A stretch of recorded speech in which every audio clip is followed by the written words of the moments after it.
wished you could stay calm and collected no matter what life throws at you? Well, today, we'll explore how accepting distress can actually make you stronger. Hello, listeners. Welcome to The Path to Calm. Stop overthinking. Become present. Find peace. Today, we're looking at some smart strategies for self-awareness, shifting from reaction to response, and building rock-solid distress tolerance so you can handle life's triggers without losing your cool. Our source book for today's episode is Nick Trenton's Calm Your Emotions. Thanks for joining us today.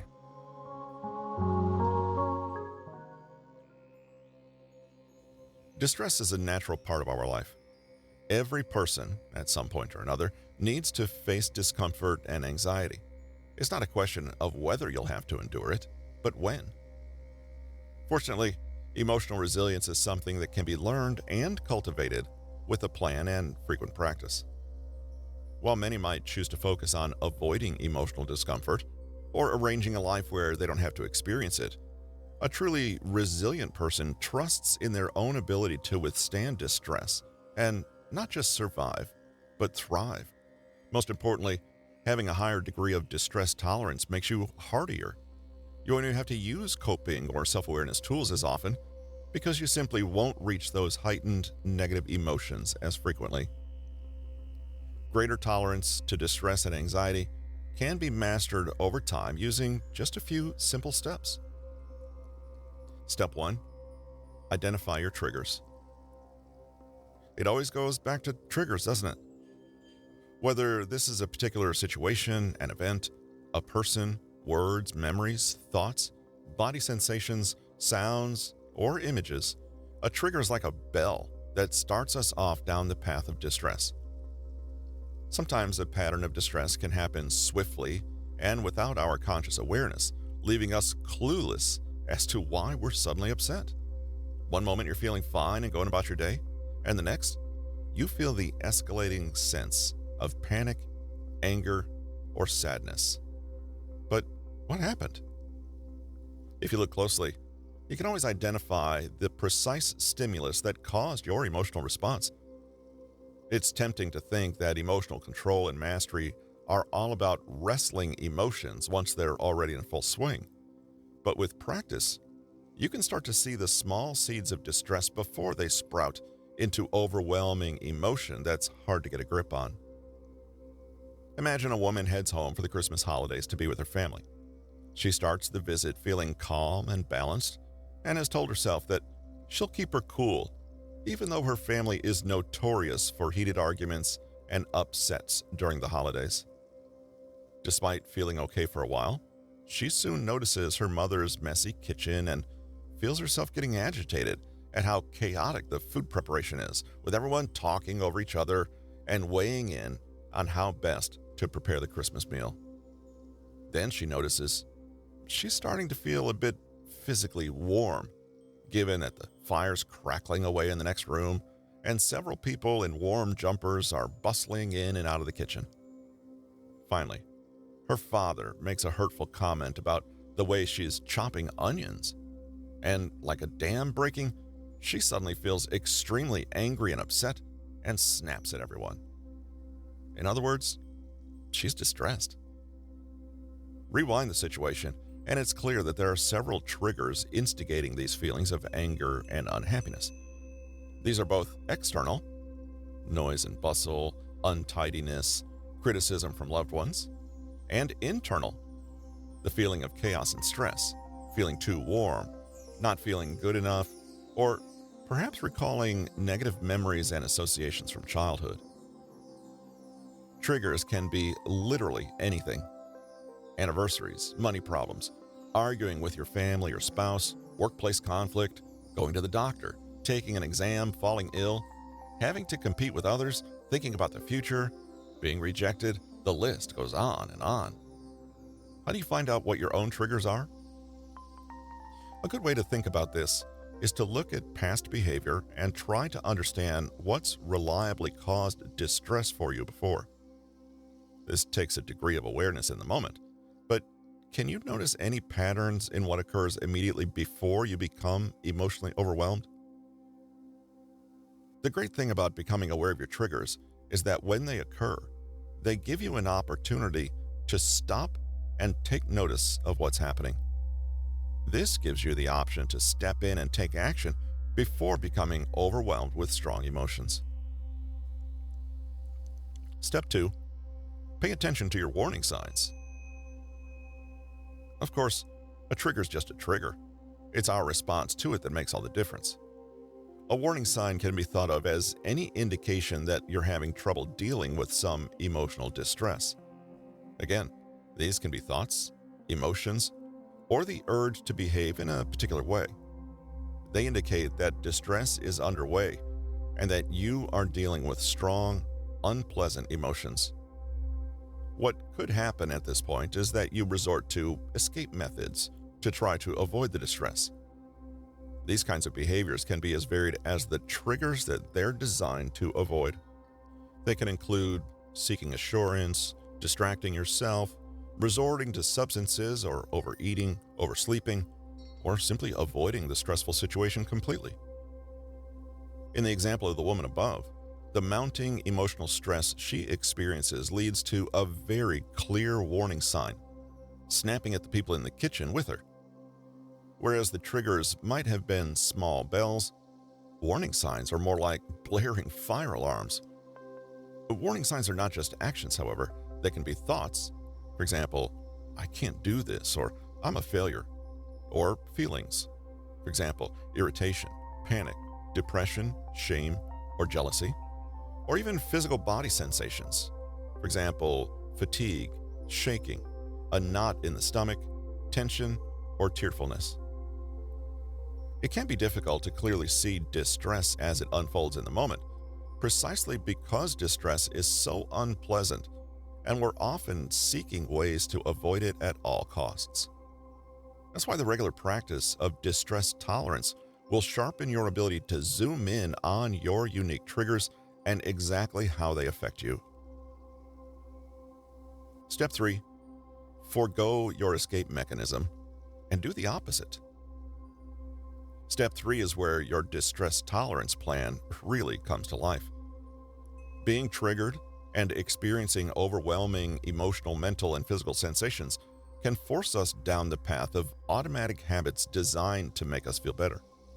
However, escape behaviors seldom give us the opportunity to develop resilience and grow as people, and frequently, the escape behaviors themselves are harmful to us.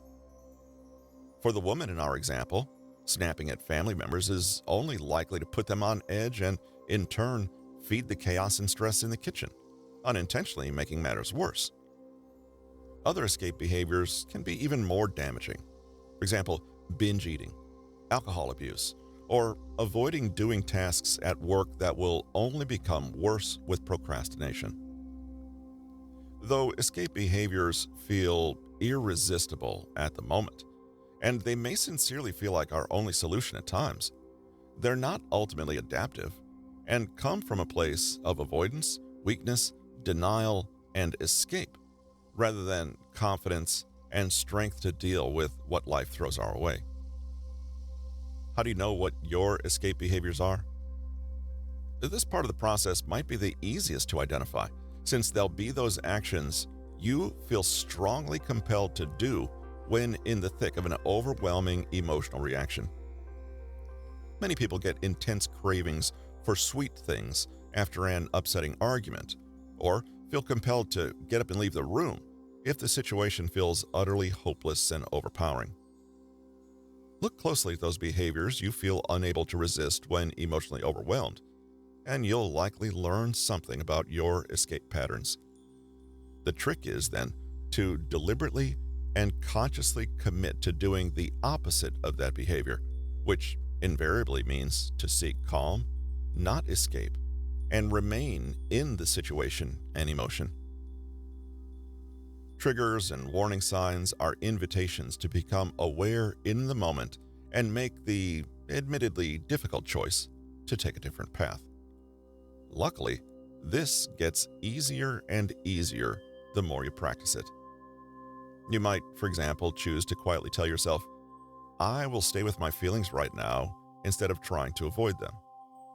You can silently say this sentence to yourself again and again in your mind. Say it out loud, write it in a journal, or even share your sentiment with someone close. The point is to bring your actions out into the open and convert old automatic habit into conscious action that you have a choice in. Knowing what your triggers and warning signs are ahead of time can help immensely with this. If you know that you're prone to thinking thoughts like, this is unbearable, and resorting to self-harm to distract yourself, you may choose to instead recite a little mantra to yourself. I can bear this. I'm choosing to stay with my feelings and not escape them. Step 4. Accept your distress and discomfort. Once you identified your triggers and warning signs, and once you've made the commitment to stay present with whatever emotional responses emerge in you, the only thing left to do is to follow through with it. Of course, this can seem easier said than done. This part of the process can feel counterintuitive, and by its very nature can be emotionally overwhelming. But again, frequent practice, along with a willingness to stay with what emerges, will eventually help you develop a tolerance for unpleasant emotions. First, in order to accept an emotion, you need to be able to correctly recognize that it is occurring. Take some time to be still with that sensation, whatever it is. Try not to rush in to deny or avoid it, and remember that there's no need to embrace it either or pretend it isn't there. Simply give yourself and the emotion space to expand and watch. What can you feel in your body? What sort of thoughts are in your mind? How do those thoughts make you feel? Why is this happening to you? This exercise can be done during a more formal meditation, or you can simply choose to pause and take a moment out of your daily life to gather yourself and become aware of your emotions. Next, try to gain some distance from the emotion by using imagery. It's so easy to get swallowed up by an emotion, feeling as though it's us and that we are completely identified with it. But emotions are temporary and passing. Can you find a way to let the emotion be what it is without getting carried away with it? For example, our example woman may imagine that all the chatter and chaos and negative emotion of the family holidays is like a dark cloud of tangled words that she can wrap up in a beautiful pink balloon, where, once inside, it goes silent and peaceful. She can then stand outside of these emotions and hold them on a string, apart from herself. Another person might imagine that their sadness and overwhelming depression is really a small, tired person who just wants to sit at the table for a little while. By sitting across from this person and allowing them to speak, without getting upset about their existence, we can start to gain some distance and detachment. This is the beginning of emotional mastery. As you engage with your emotions, whatever they are, and in whatever image you've given them, pay close attention to your breath. Being focused on the simple inhale and exhale of your breath can ground you in the moment and remind you to stay anchored in the present. Wait out your personal emotional spike and see what is on the other side. Part of the practice of learning to tolerate emotional distress is understanding that it is a practice, i.e., not something you master all at once and never have to look at again. If you are aware and accepting of the fact that you will experience emotional comebacks, you can remain calm when they occur and appreciate them for what they are, an opportunity to try again to turn away from avoidance and escape behavior and reaffirm your commitment to yourself. Emotional strength and the ability to calmly withstand even the most unpleasant emotions is like a muscle. The more you exercise it, the stronger it gets. So be grateful for every opportunity you have to exercise it. If you feel strong emotions arising again, watch yourself closely. Are you frustrated with yourself for not doing it right? Are you impatient with the process, feeling like you should have succeeded with it sooner? Well, great. Take these feelings themselves and feed them back into your practice. Remind yourself of your commitment to doing the opposite of your escape behaviors. Remind yourself that you can and will stay with feelings, and that all feelings, no matter how unpleasant, will pass. Sit with them and observe that, past an initial period of high stress and anxiety, they aren't overwhelming experiences, merely uncomfortable. Step 5. Making friends with distress. We are all individuals, and nobody's going to experience distress in quite the same way. The only way to truly understand your own emotional patterns and behaviors is to get in there directly and become aware of them. These 5 steps can be thought of as a closed sequence that improves and refines itself every time you go through a cycle. Every time you're able to successfully soothe yourself without avoidance or escape behaviors, take note and remember how you did it. Next time you're in a similar position, you can pull these activities, thoughts, or ideas out of your emotional inventory and use them. In essence, you're building greater awareness of yourself and slowly removing the behavior from the realm of passive, reactionary, and unconscious into the realm of deliberate conscious action that really serves you.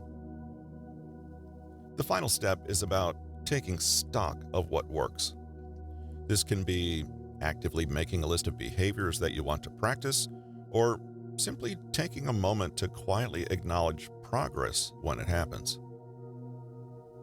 Make a note of words of encouragement, mantras, or images that help you get into the state of mind you're trying to achieve.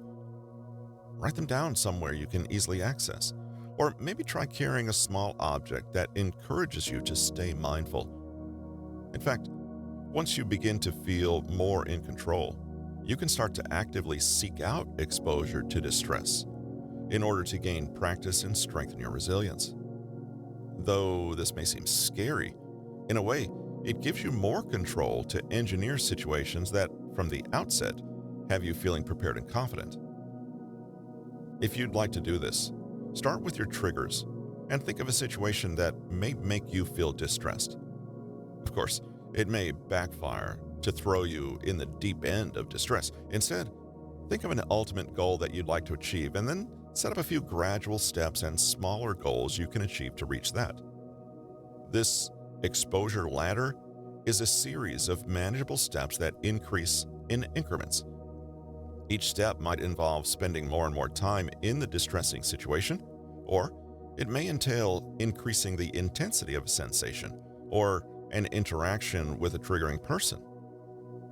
As an example, a man might have trouble with watching certain highly charged news shows or movies as a trigger, and resorts to overeating as an escape behavior. He commits to telling himself that he can, in fact, tolerate the feelings of depression and hopelessness this brings up. He sets himself a goal to be able to watch a full news program without overeating to soothe himself. He starts with smaller steps. First, he watches 5 minutes. Then, he watches 2 5-minute segments with a break. Then he watches 10 uninterrupted minutes, and so on. Whether you choose to practice an emotional exposure ladder or simply want to do your action plan when distress naturally rears its head, if you can stay with the emotion in the present, breathe, reorient your behavior, and reward any successes, you essentially train yourself toward greater emotional control and stability. Takeaways. Now that we've got an understanding of emotional triggers, needs, pain, and how they all interact with each other, we must talk about how to deal with them. How can we inject self-awareness into our lives, recognize what's happening, and keep the volcano, us, from erupting?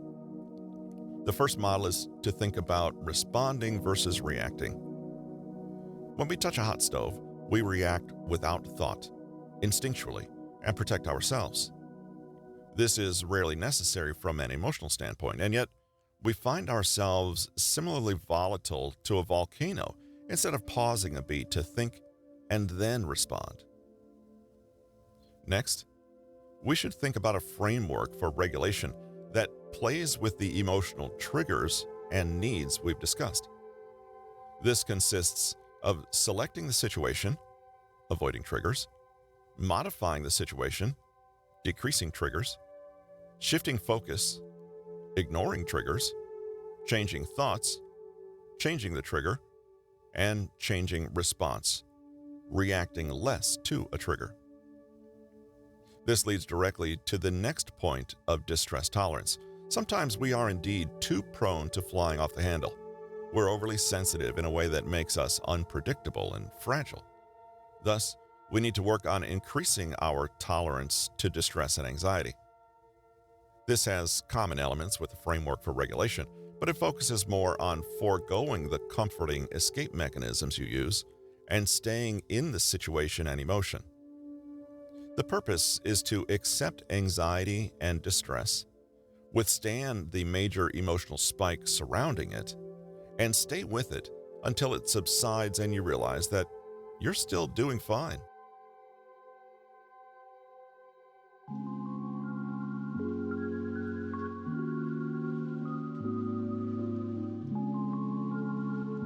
In our exploration today, we've uncovered the vital importance of recognizing when we're about to react rather than respond thoughtfully.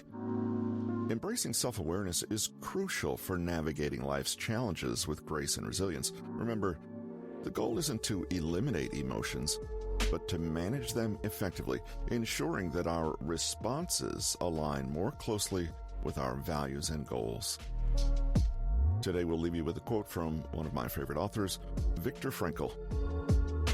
Between stimulus and response, there's a space. In that space is our power to choose our response.